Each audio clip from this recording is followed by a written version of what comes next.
Ao koa gasy a Maurice ao rô mifamono faty koa. Asalahy fa afaky tsy fijalia tsy fananana asa igny a Madagasikara ao mba tafavoaky a Maurice agny mba miasa. Loha raty toetsy raty baka Madagasikara agny koa bo indesa tanin'olo agny koa. Ao mifamono koa Maurice ao fa pitomboky meso misy maty. Azalahy gasa tsy haiko toetsay vaozona gasa gn'antsika gasy ty sa manakory fa ny toetsain'olo eran-tany rangahy me miakatsy zao gn'atsika gasy zany me mijotso andavaka agny avao am'tiky fa demi siècle amy tany fandrosoa be ty tsy manao misaoty Zagnahary la tafavoaky taogny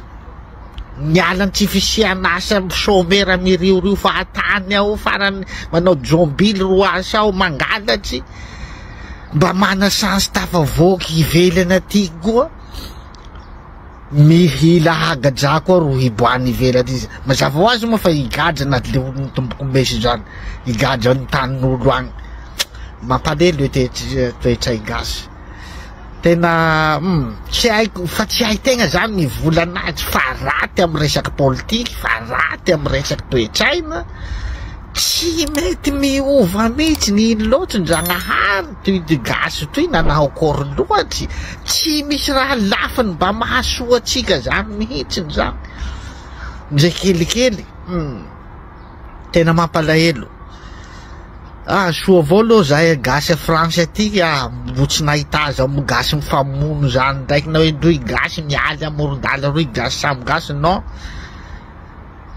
nareo a Maurice ao zao manomboka anazy io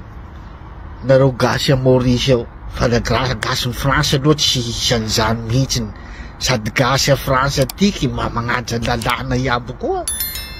fa magnaraky fa misy toetsaina hafa ananany gasy a France ty amy lafiny raiky mbo toetsaina baka Madagasikara fa la gny famono aloha fa tsy isan'izany toetsainy gasy a France aty nareo Maurice ao manomboka azy io magnaseho haratia toetsaitsika atanin'olo agny tsy soa roainy Mauricien tao reo aby nareo haizanareo azy hipoliana nareo amy fijalia Madagasikara ao ndraiky tsy mahitsy reto.